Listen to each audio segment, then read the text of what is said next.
자, 오늘 우리에게 허락하신 하나님 말씀은 호세아 10장 12절에서 15절까지의 말씀입니다.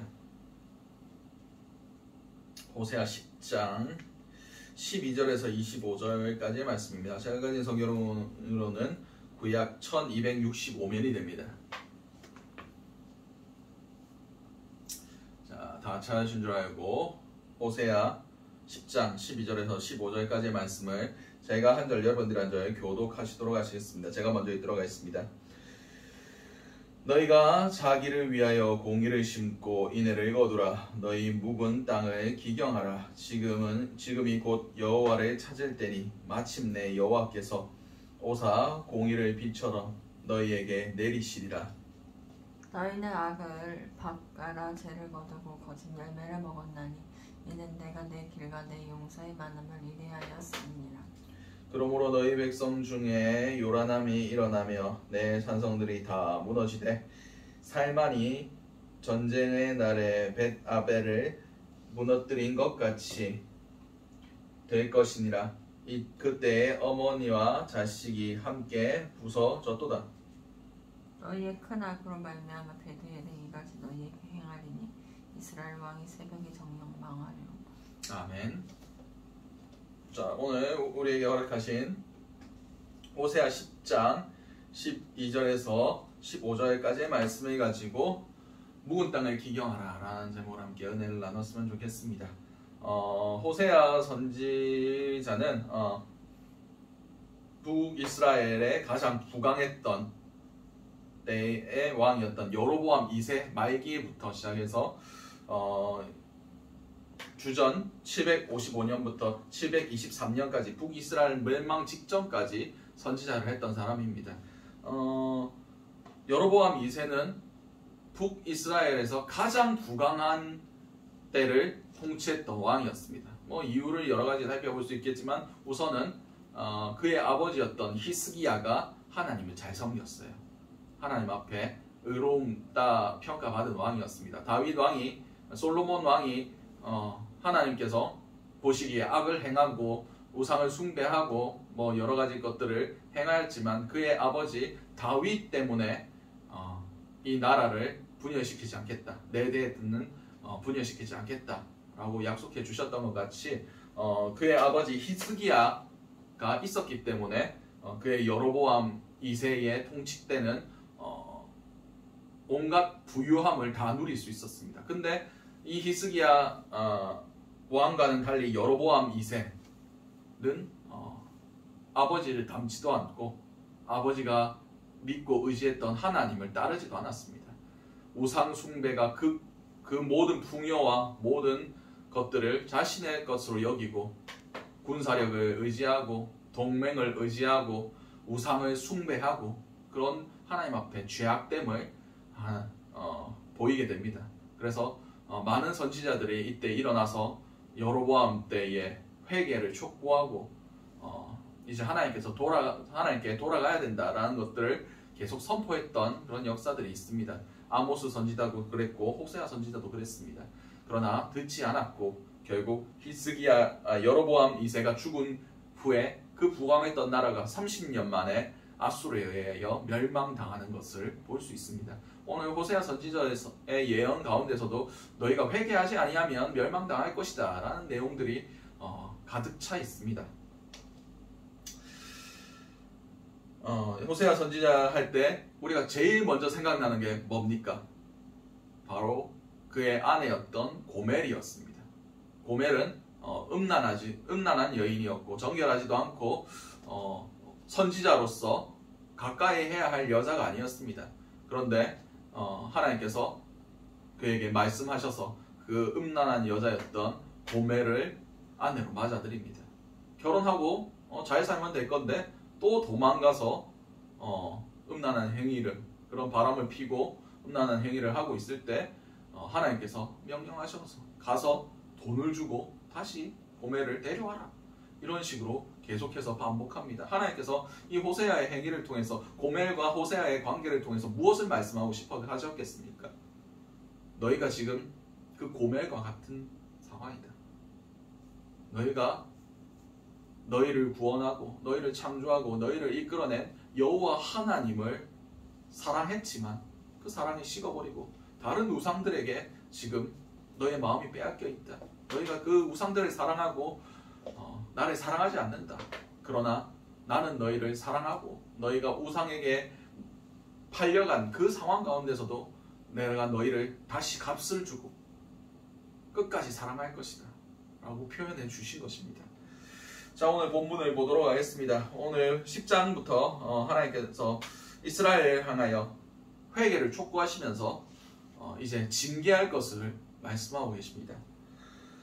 12절 말씀은 회개를 촉구하는 말씀입니다. 그러면 12절을 놔두고 13절부터 15절까지 보도록 하겠습니다. 13절 말씀입니다. 너희가 악을 밭가라 죄를 거두고 거짓 열매를 먹었나니 이는 내가 내 길과 내 용사의 많음을 의뢰하였음이니라. 아멘. 그렇습니다. 악을 밭가라 죄를 거두고 거짓의 열매를 먹었다 라는 것은 하나님이 원하시지 않는 방식으로 자신의 길을 계획했고, 그리고 악을 밭가락씀으로 죄를 거두고 그 거짓된 열매, 그들을 배불리지도 못하고 그들을 부유하게도 못할 그 열매를 먹었다는 겁니다. 그것이 무슨 행위로 드러났습니까?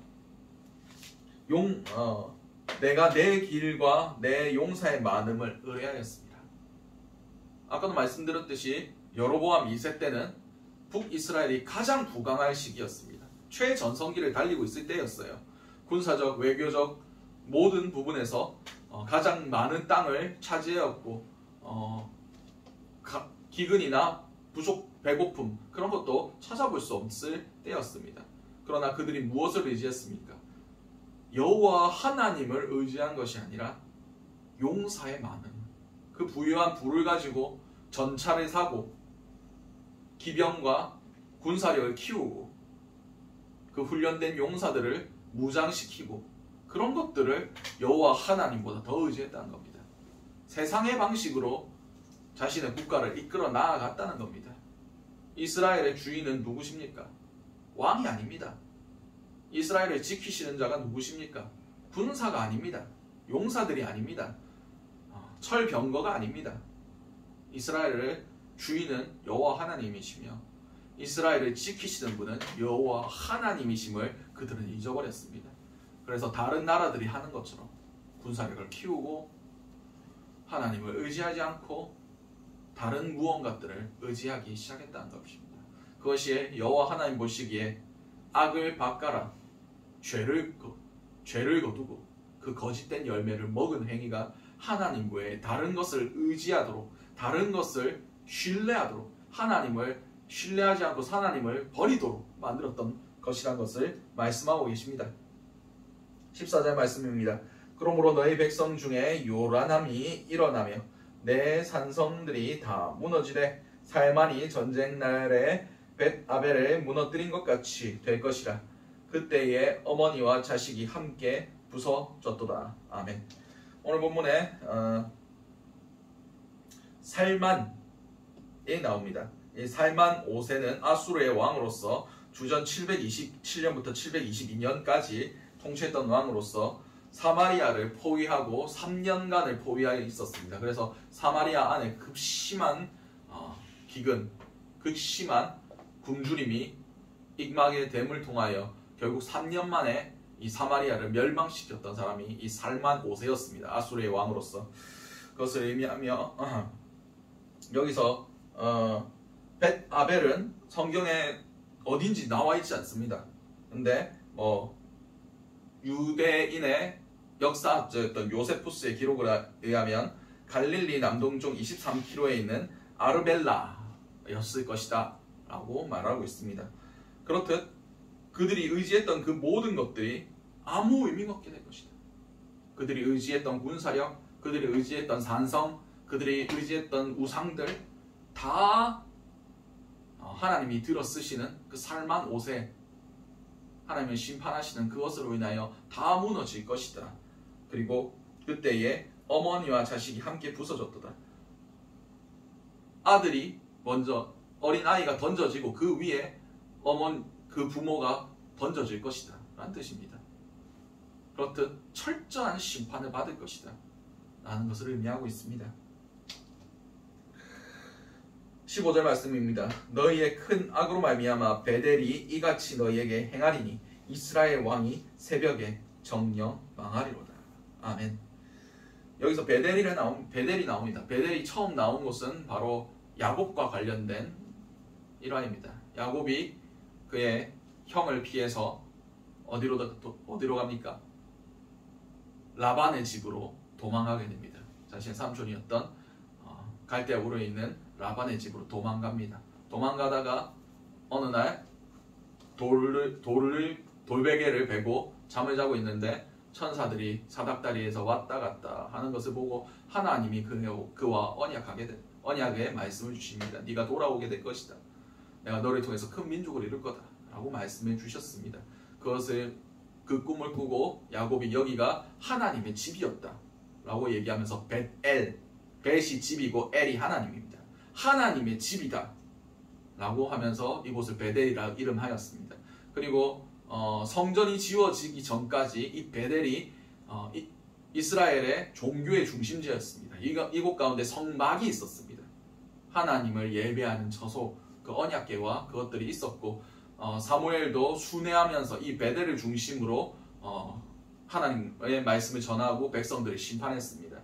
그렇듯 이 베델은 이스라엘에 있어 굉장히 중요한 종교적인 중심지였습니다.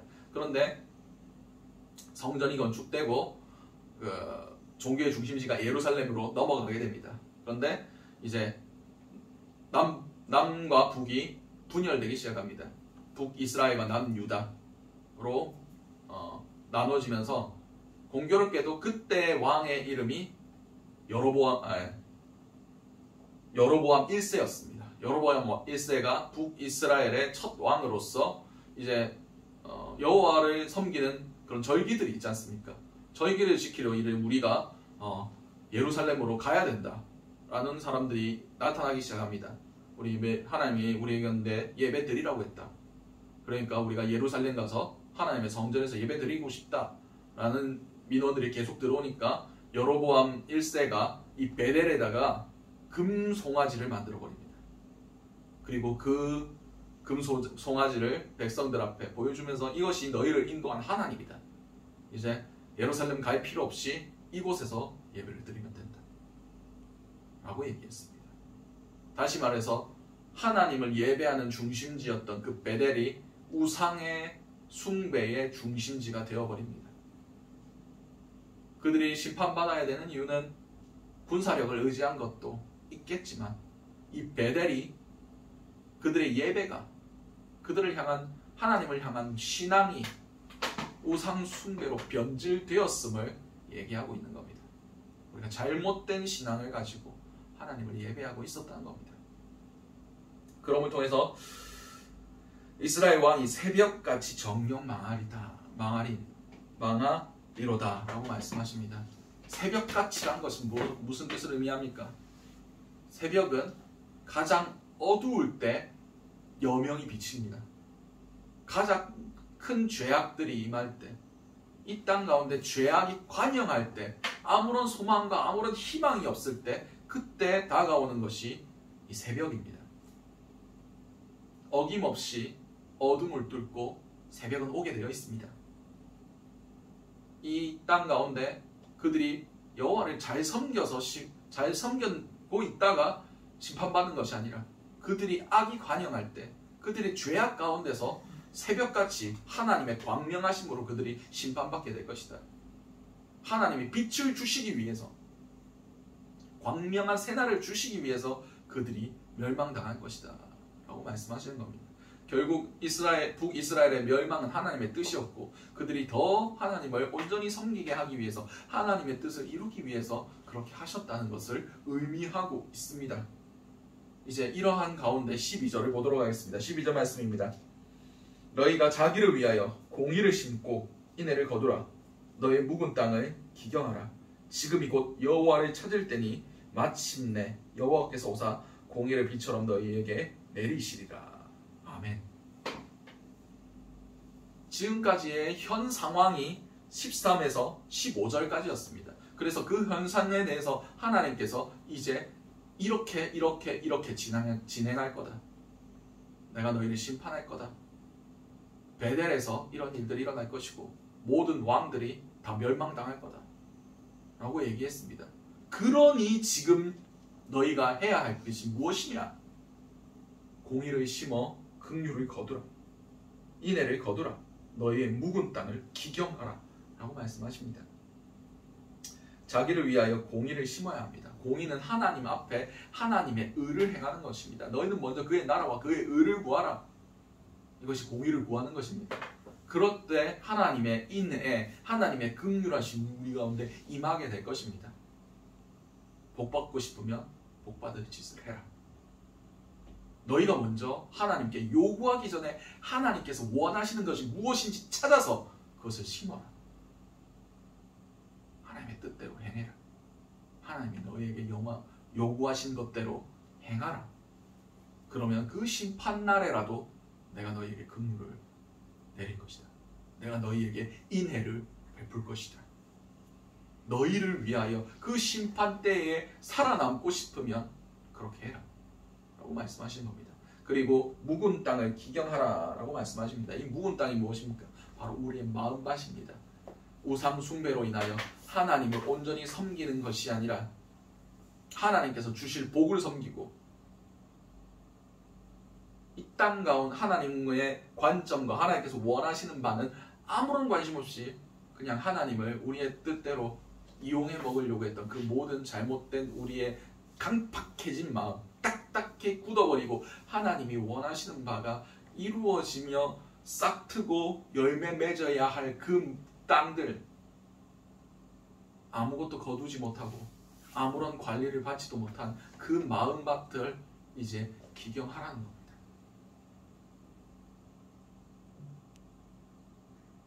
하나님이 은혜를 내리실지라도 그 밭이 준비되어 있으면 그 딱딱하게 묻어있는 밭들은 다 물을 흡수하지 못하고 흘려보내게 됩니다.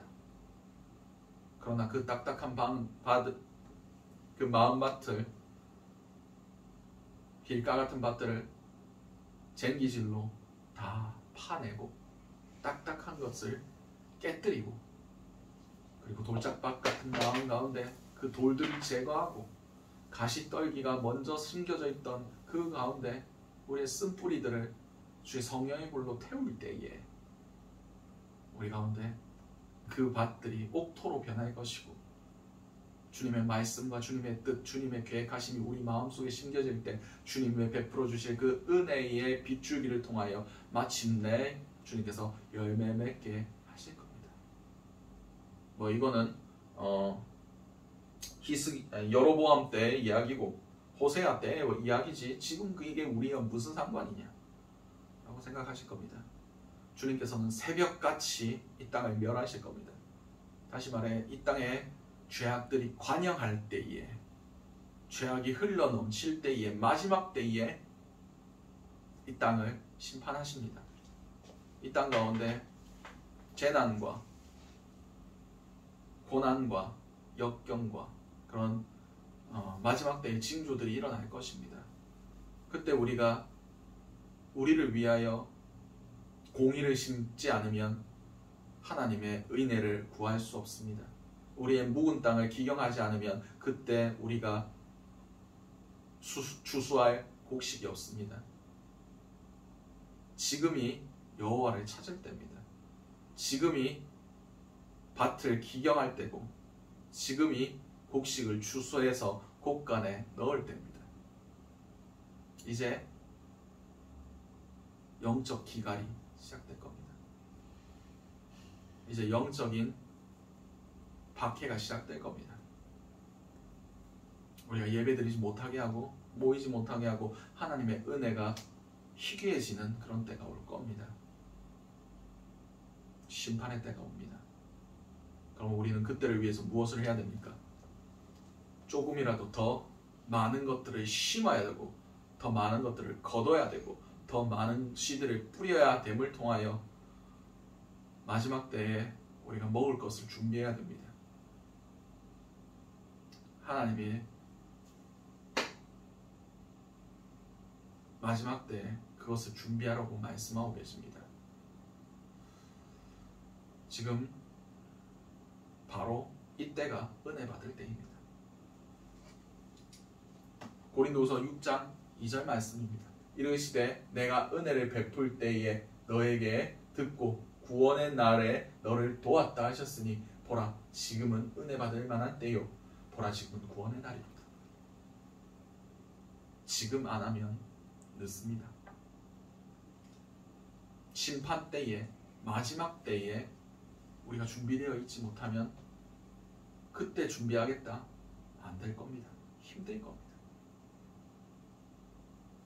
지금 우리가 더 기도해야 되고 더 우리의 마음밭을 점검해야 되고 더 묵어있는 땅들을 기경해야 됩니다. 더 주님의 공의를 심어야 됩니다. 하나님의 마음으로 흘려보내고 하나님의 마음으로 기도하고 하나님의 마음으로 우리 쓸 것들을 준비해야 됩니다. 기름을 준비한 슬기 있는 5처녀만이 신랑이 왔을 때 그 결혼식장에 그 잔치에 참여할 수 있었습니다. 이 지혜가 필요합니다. 이 지혜를 위해서 우리의 묵은 땅을 기경할 필요가 있습니다. 더 이상 놀려둘 땅이 없습니다. 더 이상 쉬게 놔둘 땅이 없습니다. 우리의 마음을 전심으로 주님께 쏟아야 됩니다. 그래야만 우리의 마음이 강팍해지지 아니하고 그래야만 우리의 마음이 세상 가운데 빼앗기지 아니하고 주님의 은혜를 더 저장할 수 있고 더 많은 것들을 예비할 수 있습니다. 지금 이 시점 가운데 왜 이 말씀을 나누게 하시겠습니까? 주님께서 깨우고 싶은 자들을 깨우고 싶어 하시기 때문입니다. 주께서 준비시킬 자들을 준비시키려 하고 계시기 때문입니다. 지금이 은혜 받을 때고 구원의 날입니다. 지금 주님이 베푸실 공의를 비처럼 내리실 때에 우리가 심어놓은 것들이 자라나게 하실 때입니다. 우리의 모든 것들을 회복시키실 때입니다. 하나님께서는 하나님의 그 심판과 하나님께서 내리실 그 기근과 재앙 이전에 반드시 준비를 시키십니다. 반드시 준비할 자들을 준비시키시고 회개시킬 자들을 회개시키시고 예비할 자들을 예비해 주십니다. 지금이 딱 그 타이밍입니다. 주님께서는 곧 오십니다. 그냥 막바로 오시지 않을 겁니다. 모든 사람들이 부인할 수 없을 만한 그런 징조와 그런 고난과 핍박이 있은 후에 주님께서 오신다고 분명히 성경은 기록하고 있습니다. 그러면 그것들을 우리가 맞이하기 위하여 무엇을 해야 되겠습니까? 우리의 마음밭을 점검하는 겁니다. 묵은 땅을 기경하는 겁니다. 영적인 준비와 은혜들을 준비하는 겁니다. 그래야만 우리가 살아남을 수 있습니다. 심판의 날에 우리가 더 많은 사람이 이 은혜 가운데 머물러 있기를 원합니다. 그래야만 우리가 마지막까지 배교하지 아니하고 우리의 구원을 지킬 수 있습니다. 이제 말씀을 맺으려고 합니다. 우리 주님 주시는 은혜로 충만하시기 바랍니다. 등불의 심지는 기름이 떨어지면 그때부터 타기 시작합니다. 기름이 있어야만 그 심지의 형태가 유지되고 그 심지 대신 기름이 탑니다. 기름이 불을 밝힙니다. 그러나 그 기름이 떨어지는 순간 그 심지가 타서 없어집니다.